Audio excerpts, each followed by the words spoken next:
not encouraging or advising anyone to modify their firearms. This is for entertainment and educational purposes only.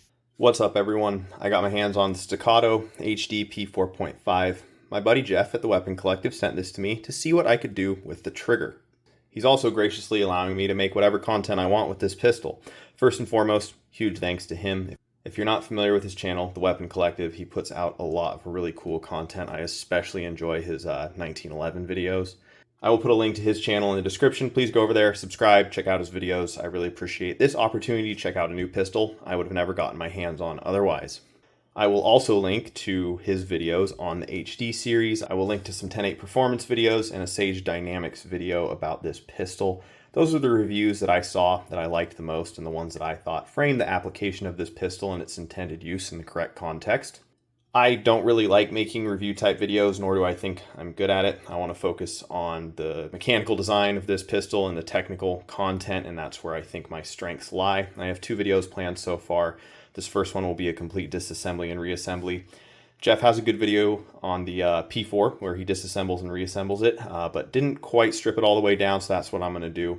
I'll definitely be making a very detailed video about the trigger system and what I do to improve it. I was thinking of making a general design overview video, theory and operation type stuff, maybe measure up the slide to frame clearances and things of that nature. If you're interested in that, or if you have specific, more technically oriented questions or things you want to see me cover on this pistol, just let me know in the comments. I'll do my best to answer any questions or include those things as I see fit in the upcoming videos. Anyways, I'm excited about this opportunity and project, so let's get into it.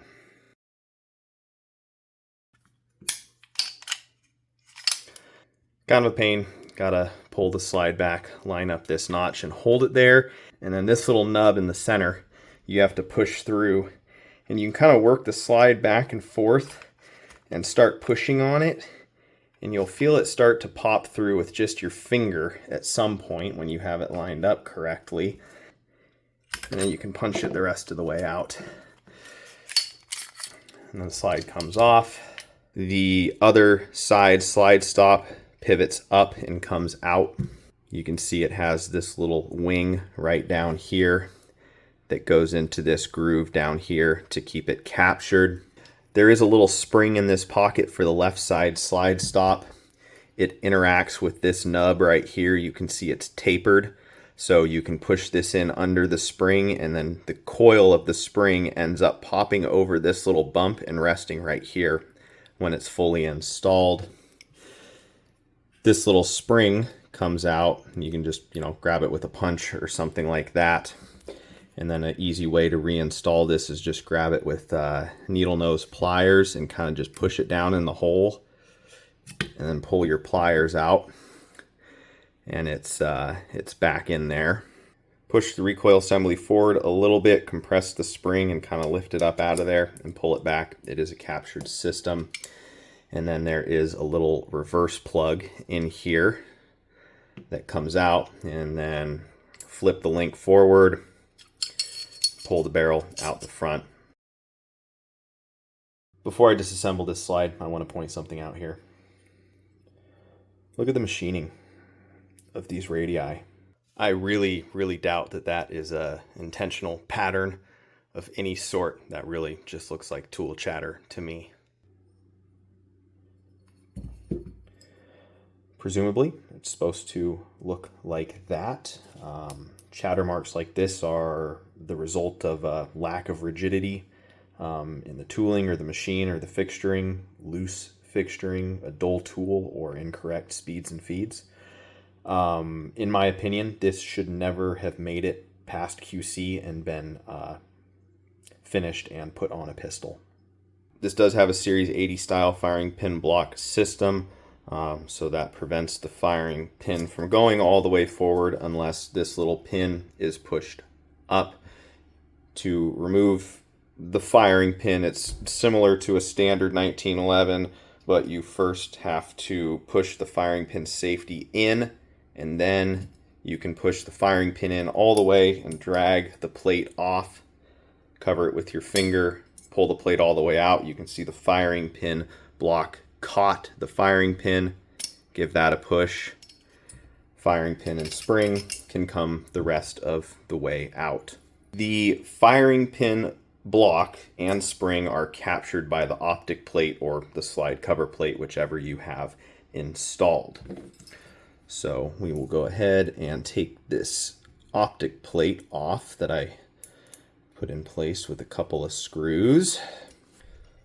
Optic plate comes off, and you got to be careful because there's your firing pin block spring and firing pin block right there.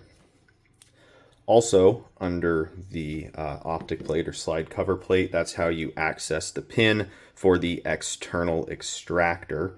So you can cover your extractor like this and then push this pin through from the bottom side, and then the extractor comes out. You can see it has two little springs in there that are nested together. So that's the disassembly of the slide. Obviously you can drive this roll pin out, and this forward mounted rear sight comes out. Now, if this was the P4, not the sight block version, you would have your front sight dovetailed into the slide right here. I don't believe this is serviceable. I think this is a one-piece guide rod that is an anodized aluminum. It's very lightweight and non-magnetic. It's a flat wire recoil spring and this buffer on it, and then this little washer that retains the buffer, not allowing it to come off the front. There is a cross pin hole for a punch to compress the recoil spring. There are wrench flats right here. I cannot tell if this end unscrews or this end unscrews. I don't think either does, or if they do, they've probably been Loctited in place. My guess is that they thread the recoil spring on over this end, and then they install a flat washer and crimp it into this wave shape.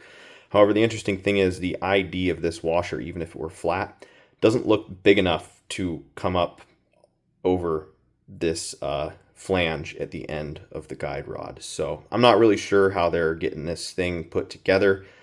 My guess is that it's not serviceable. If you need a new recoil spring, you get a whole one of these from Staccato. The biggest pain in the ass of this whole disassembly process is getting the thumb safety out. You want to take the thumb safety out so the beaver tail's loose, and that makes it much easier to get the mainspring housing out. Now, I have done this a few times at this point just to make sure I had the process down before I showed it on video, and it sucks every single time. And the first time was especially hard. This Ambi safety has a tongue and groove joint in the center here, and it's very tight.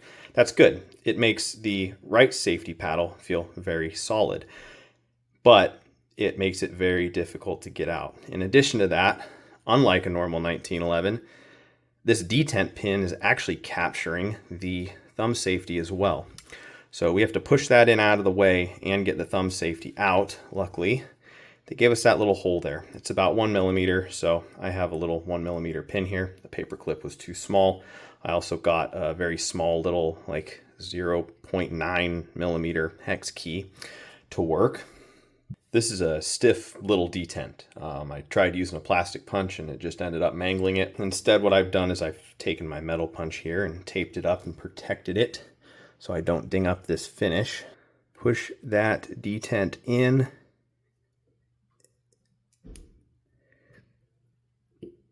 And drop your pin in. And it will capture it just like that, and now you see my thumb safety is loose in there. Now really make sure that pin is pressed in there. Once the detent is pinned in place, it's similar to a 1911 in that it needs to be kind of halfway between the engaged and disengaged position for the lug on the back side to come out through the hole in the frame. Now, this was very difficult, extremely difficult to get out the first time. And it's loosened up a little bit since I've been working on it.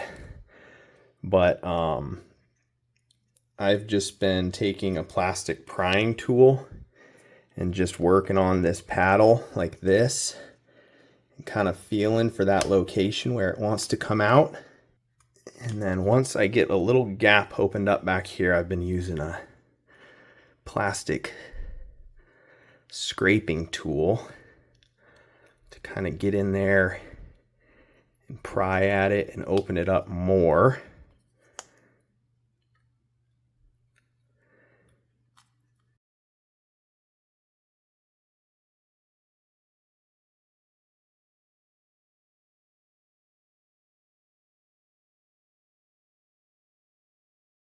Once you get a big enough gap open there, I found it works pretty good to just tape up a thin flat blade screwdriver and really gently put it in there and kind of just wiggle it back and forth until it pops. And then you can take it out. Cover this with your thumb, pull your pin, take the spring and the plunger out, and you can see the little groove in the center that my pin was interacting with to hold it in place. And once you have the left side out, you can rotate this one up all the way and take it out. All right, easy stuff from here on out. Carefully drop the hammer. That takes force off of your mainspring. Drive the pin through.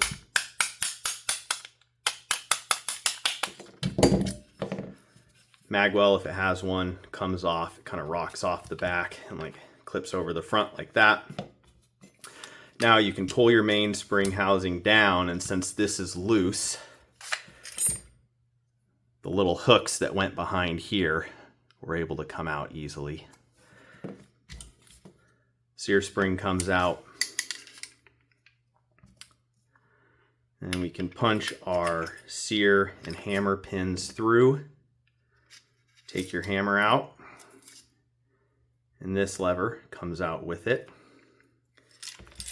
Sear and disconnector come out, and this lever comes out with it. So I want to pause here. Like I said, I've taken this pistol apart a few times now, and on a prior disassembly, I found this very bent and very poorly machined disconnector.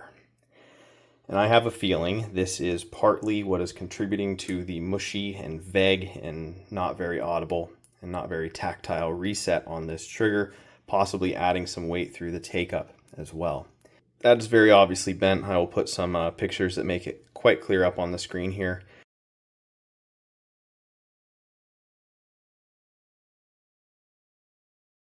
And then just the machining is really bad too. So this side is, 160 thou. This side is 169 thousandths. This is another one of those things that I don't really understand how this passed QC and actually got into a pistol. I'm pretty sure it's not supposed to be like this. I reached out to Staccato and they sent me an email back the next day saying, please fill out your warranty registration information and make a warranty claim. Send the pistol in, we'll get it fixed for you. I'm going to take that as no, this is not supposed to be bent. I'm not going to fill out the warranty registration in my name because it's not my pistol. So I spoke with Jeff, the owner of this, and we both decided to just replace the disconnector. So I'm going to be fitting a new disconnector to this while I'm doing the trigger work. As far as I can tell, and it was hard to get good measurements off of this because it is so screwed up, this is close enough to a standard 1911 disconnector that I can replace it with a standard one or get a standard one to work with minimal fitting. In the trigger video, I'll probably talk more about this. I'll talk more about which parts I think are proprietary and not in the trigger system in case you do want or need to replace anything. A new disconnector is on the way, but I'm going to go ahead and finish this disassembly and reassembly just using this disconnector because it's what I have.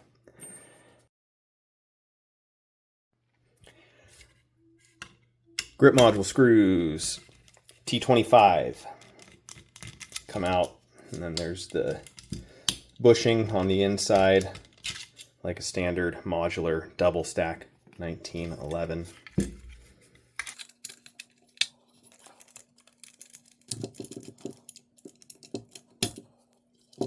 For the trigger guard screws, you need two T10 Torx bits.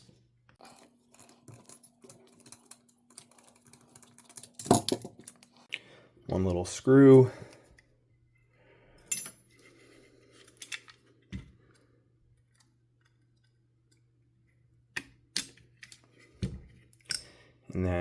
the little bushing in the center and the other screw.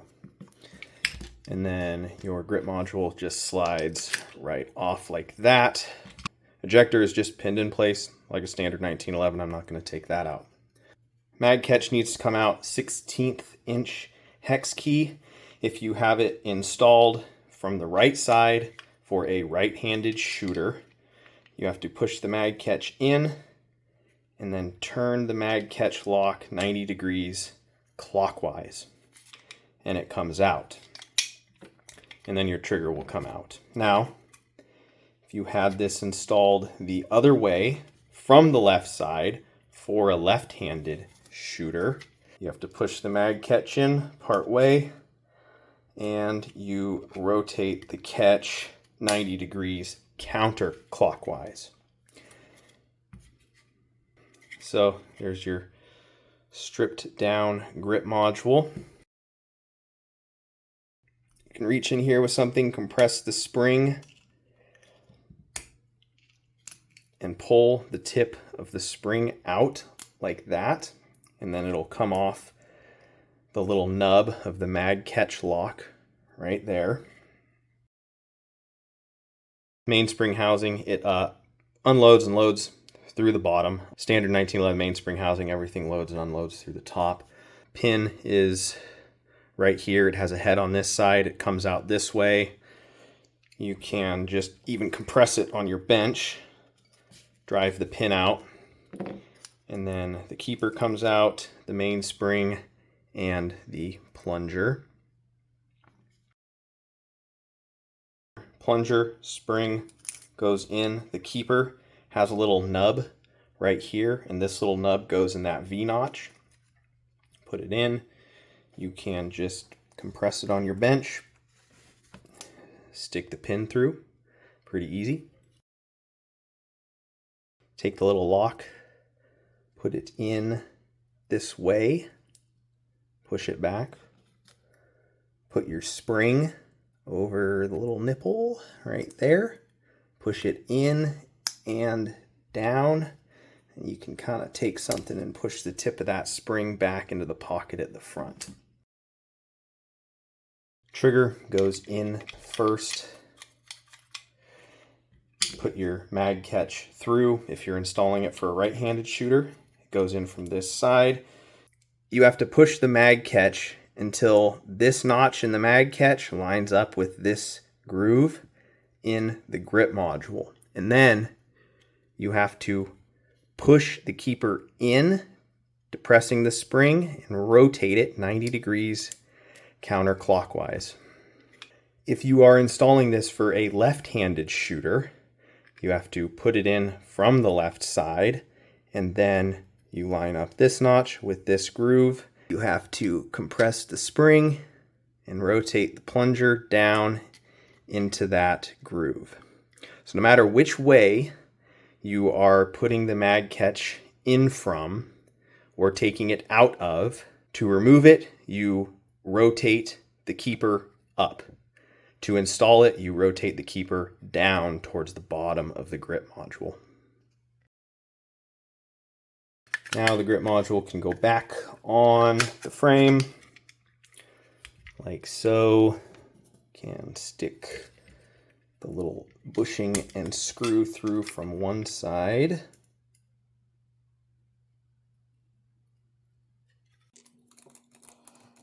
Snug those up with your two T10 bits. Bushings come in from the back side. This flat spot goes up and it jams up against the ledge in here so they can't rotate.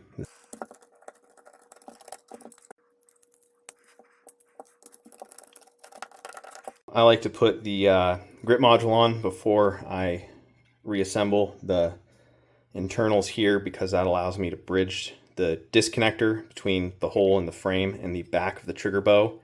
The flat edge of the paddle goes up against the back of the trigger bow. Tip of it goes in there. The sear goes in like this. I just drop it in there and then kind of wiggle it around until it falls down over the disconnector like that. Start my sear pin, and then I get in there and wiggle, jiggle, sear around till the sear pin goes through the sear. And then in this case, we got something else to put in there. You can see the sear pin starting to come through right there. We don't want it to come all the way through yet, so we're going to pop it back down to right there. We have to put this little lever in. And it sits in there like this. This little nub right here goes on the back of the trigger bow, and then this top part of it right here interacts with this piece above it. The trigger bow pivots it, and it pushes up on this, and then this pushes up and disengages the firing pin block. When you drop this thing in, you want this end resting on the back of the trigger bow, and you want this nub right here resting on this little area of the frame, just to the side and like towards the tip of the sear. Making sure my sear pin is out of the way. And I just drop that in like that. Now I'm going to carefully rotate it, come up to the top side, and I can kind of pry it around and get that hole lined up with a punch and stick my sear pin through. And now that lever is captured in there just like that. Hammer goes in. Start the pin. You don't want it to go all the way through like that. Push the hammer pin back through a little bit. We're going to drop this lever in just like this from the top. The hammer pin goes through the bottom hole. So it goes like that. And then this one's easy. You can reach in there and fish for it and get it lined up. I flop the hammer strut forward, install my sear spring with the tang and that little slot down there, and then I put it in and I check that the left leaf is on the back of the sear leg, not in front of it, and then this center one is on the back of the disconnector there. And then I slide my mainspring housing part way up, flop the hammer strut down, and I kind of tilt it back so the hammer strut comes back all the way, and then that way it'll hit the plunger down inside the mainspring housing. I put the hooks, the little hooks behind the top of the mainspring housing there, slide these up, and then you'll get to a point where the little notches right here go into their grooves. Everything's installed properly like that. Leave the hammer forward. No tension on the mainspring. Put your mag well back on if you have it, and smack your mainspring housing pin through. Now you can cock the hammer. Put your right side thumb safety in. Pivot it down. Since that thumb safety's out of the way, I can use a nylon rod.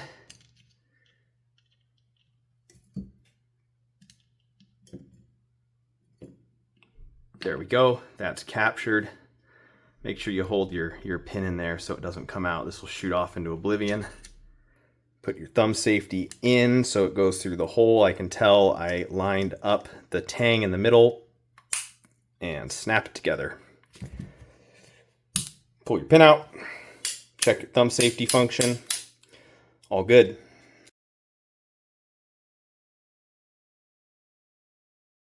Put your two extractor springs in there, hold your extractor in place and kind of compress it on the back here until the hole lines up, and you can put your extractor pin all the way through. You can put your firing pin and spring in like you normally would on 1911, and then you can also drop the firing pin block and spring down in there and reinstall your optic plate or your slide cover plate. If the firing pin block and spring are already in place, you can still install the firing pin. It just makes it a little bit more difficult, that's for sure. What I'm doing here is I'm holding this firing pin block depressed with this punch up against my belly, pushing that in the rest of the way so I can install the firing pin stop plate. Barrel goes in the slide, flip the link forward, flip it back up, put your reverse plug in, put your recoil assembly in place. Notice I have my little slide stop spring in there once again. Before you put the slide on, you need to put the right side slide release lever in and pivot it down. Your slide on, I kind of like to fish around in there for that link. Get it pivoted into place, and then I can start the slide stop like that. Pull it back, push it all the way through. And of course you do your safety and function checks. So that is the complete disassembly and reassembly of this Staccato HD P4.5. I hope this was interesting or informative or helpful to you in some way. So next video will be about the trigger system, its theory, its operation, and what I do to improve it. That video won't come out until I get the new disconnector in the mail. I have a feeling that the bent disconnector that came in this gun from the factory is affecting the trigger action, specifically the reset. I'll explain why that is in the trigger video. So stay tuned, and also, let me know what you guys want to see in the comments. Once again, huge shout out to Jeff at the Weapon Collective, and thanks for watching. I'll catch you next time.